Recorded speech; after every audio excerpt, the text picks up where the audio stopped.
¿Necesitas una guía para orar? Refuerza tu vida de oración hoy mismo con el set de marcalibros gratuito para la mañana y la noche.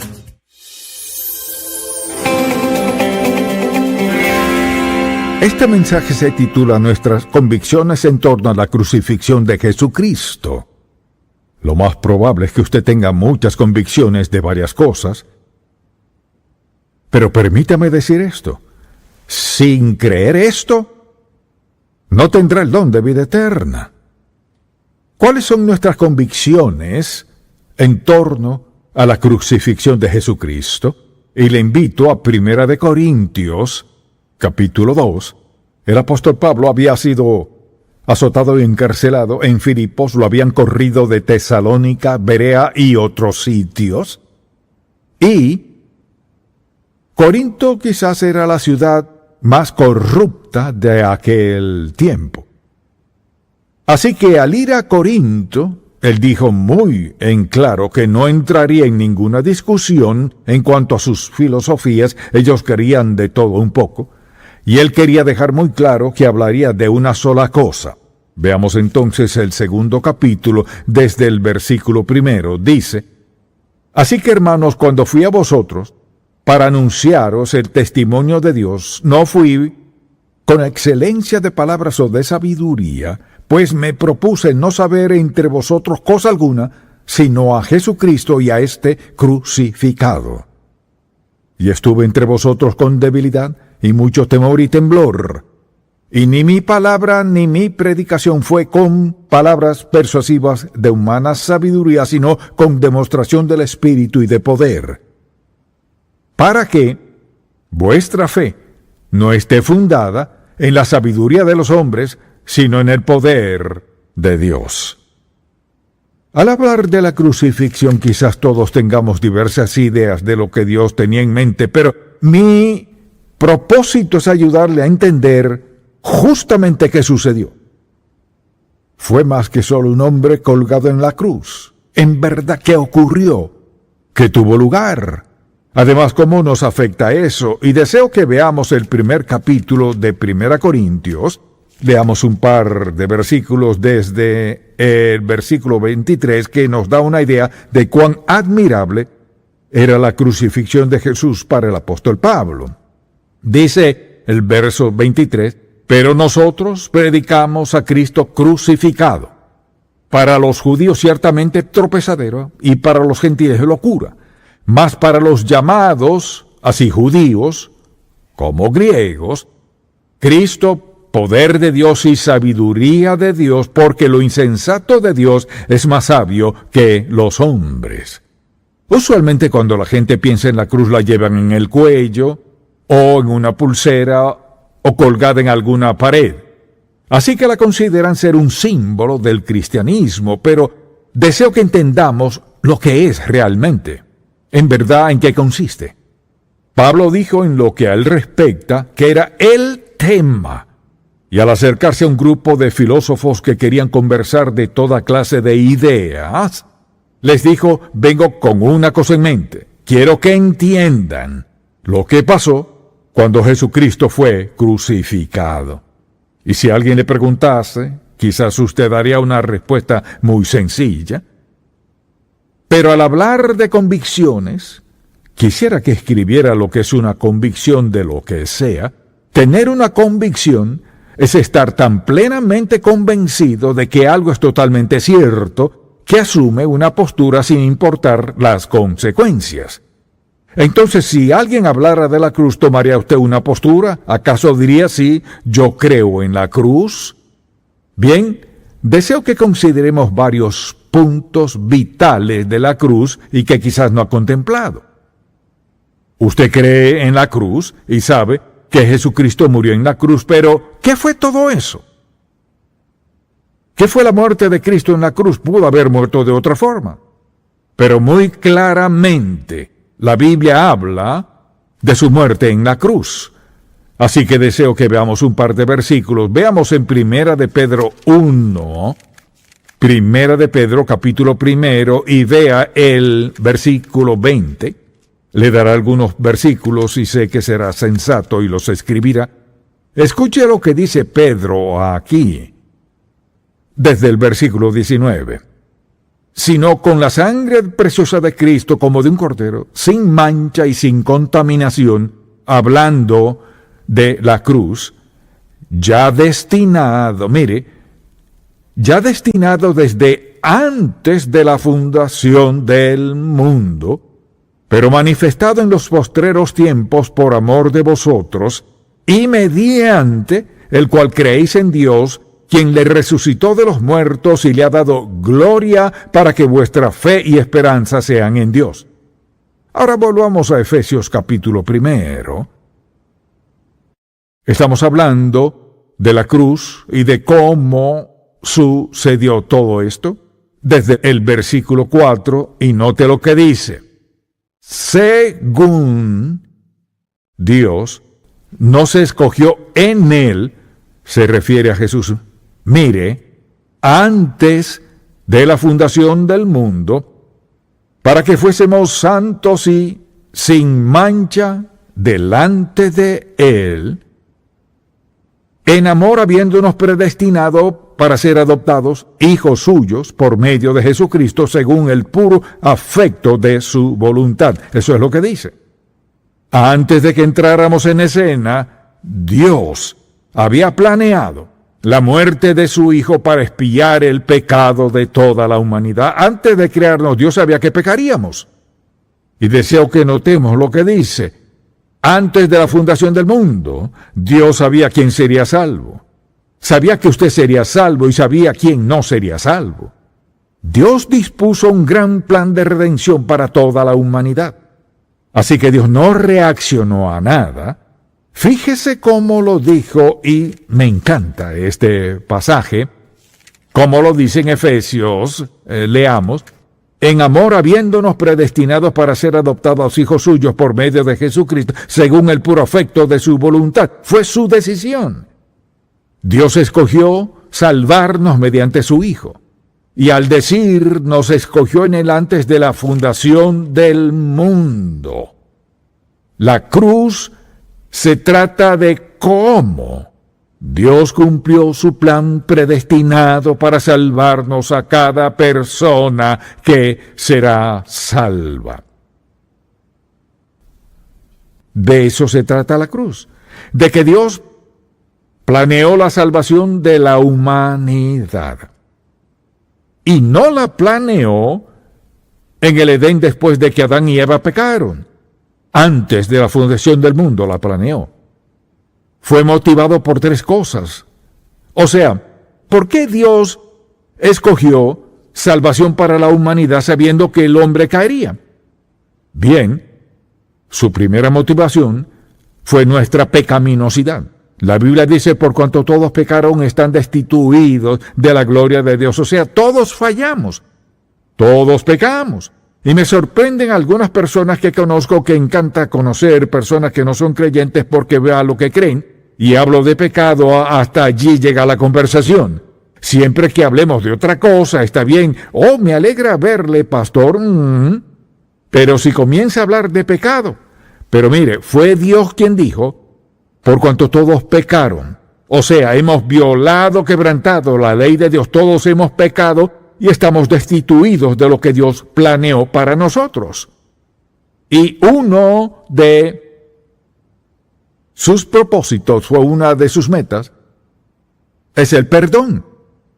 Todos hemos pecado contra Dios. Debemos confrontar el pecado de algún modo. Podemos ignorarlo y pagar el precio o ser perdonados.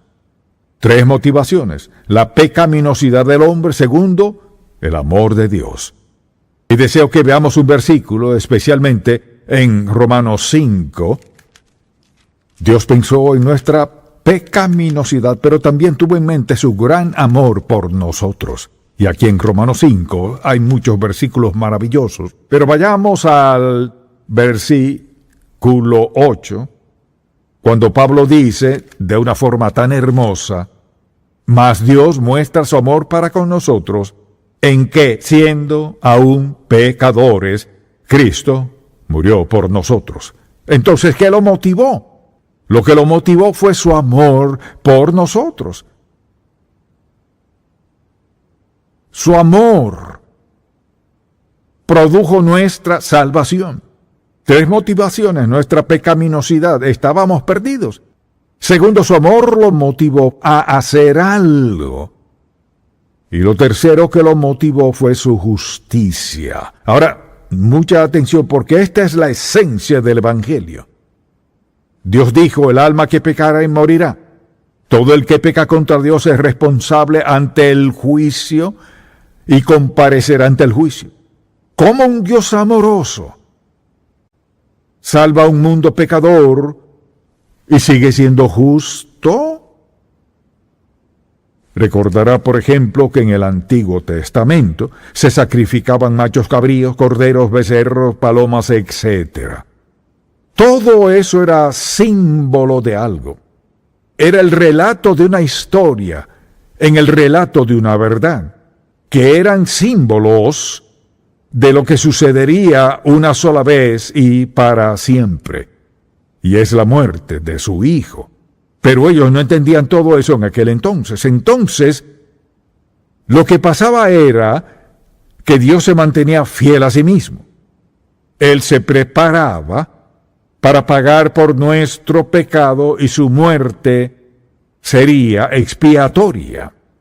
Jesús, Dios encarnado, expió nuestro pecado, saldó toda nuestra deuda con su vida.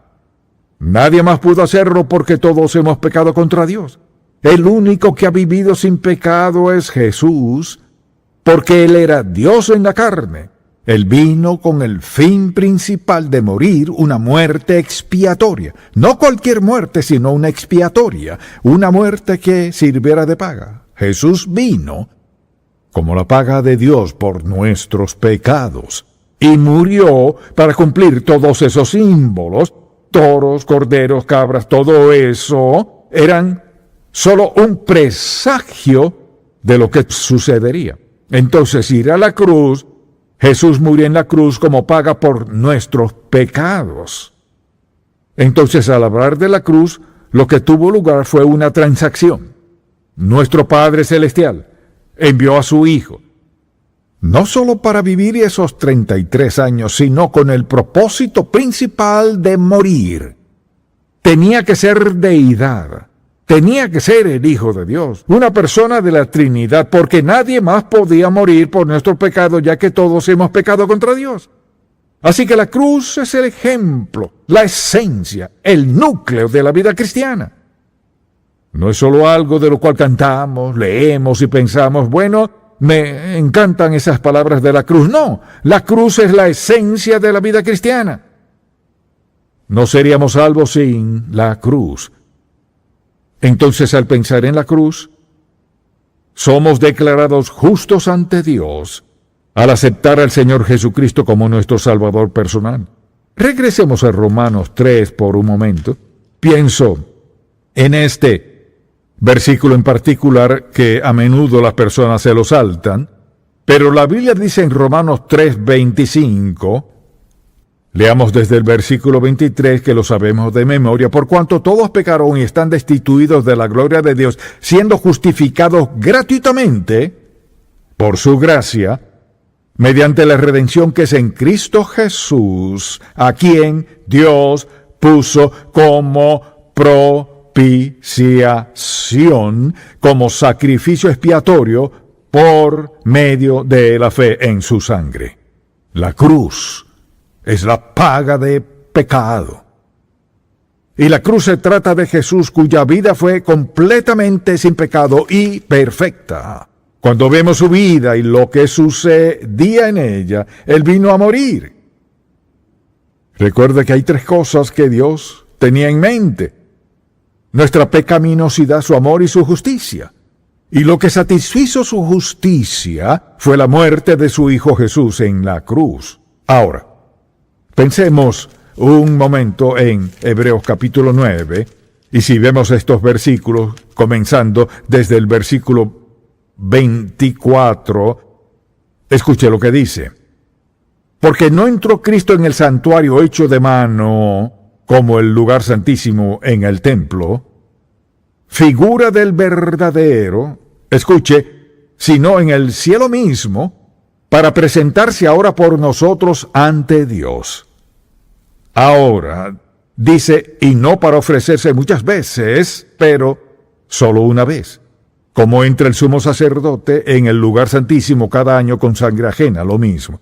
De otra manera, le hubiera sido necesario padecer muchas veces desde el principio del mundo, pero ahora, en la consumación de los siglos, se presentó una vez para siempre por el sacrificio de sí mismo para quitar de en medio el pecado. Así que no se trata de una celebración en Semana Santa, se trata de la muerte del Hijo de Dios, quien vino en la persona de Jesucristo. Se trata de la paga de nuestro pecado. Pero hay algo más que deseo que notemos, y es esto. La crucifixión de Jesús fue un suceso que nunca podrá ser duplicado y nunca necesitará ser repetido. Fue un suceso único, nunca duplicado, porque Jesús vino, murió y ascendió al Padre. Nunca podremos duplicar eso. Nunca. Un momento en la historia, un momento en la vida de toda la creación.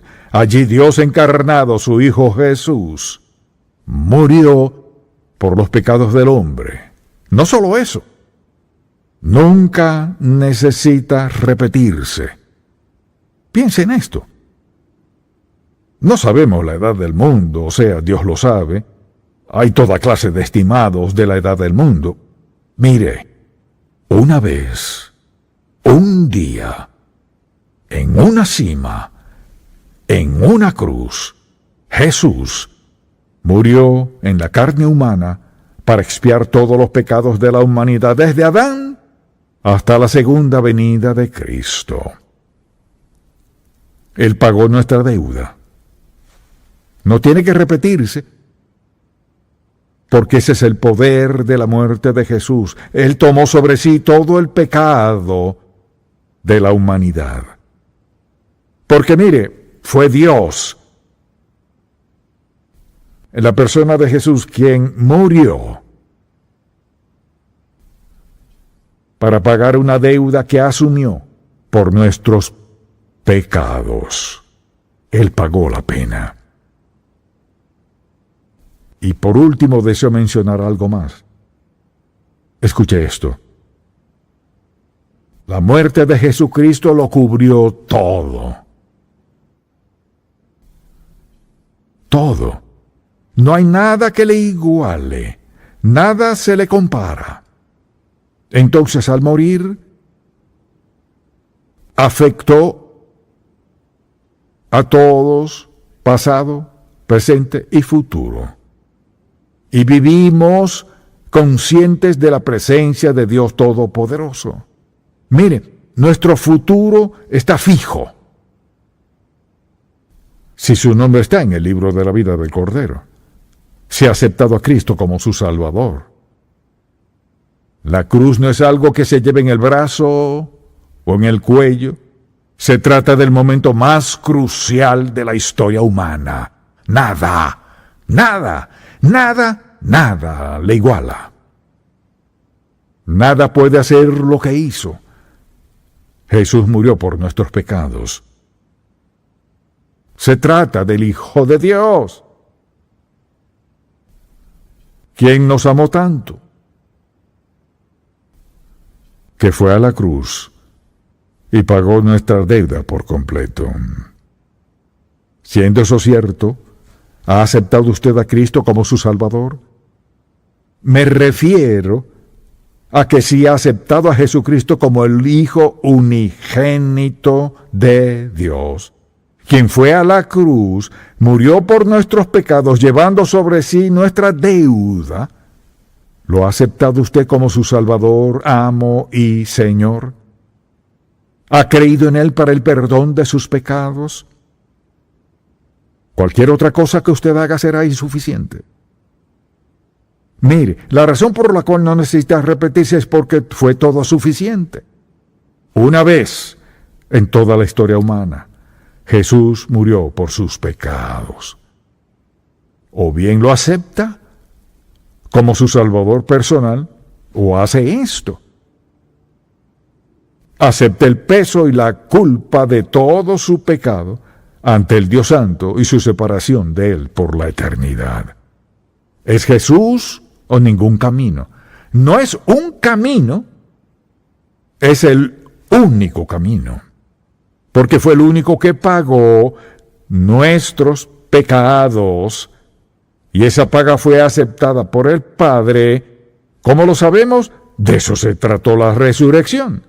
La declaración de Dios, todo pagado. Esta es la prueba. La prueba está en la resurrección.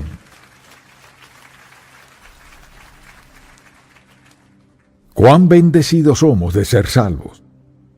Cuán bendecidos. Pero es un mensaje que hay que dar al mundo entero. Esa es nuestra tarea como seguidores de Jesucristo. Padre, te amamos y alabamos por tu bondad de amor para con nosotros.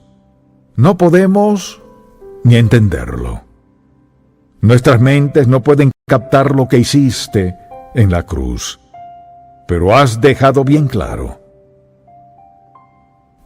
que no querríamos enfrentar la vida sin Jesús como nuestro Salvador. Te pido, Padre, por alguien que está aquí sentado, o por alguien que está escuchando o viendo, que sean sabios ahora mismo para elevar esta oración. Oh Padre, he pecado contra ti una y otra vez. Vengo a ti no porque merezca nada. Vengo a reconocer que soy pecador. Y te pido que perdones mis pecados,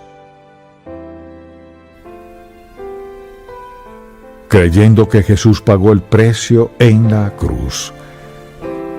Te pido que me salves ahora mismo, en el nombre de Jesús. Amén.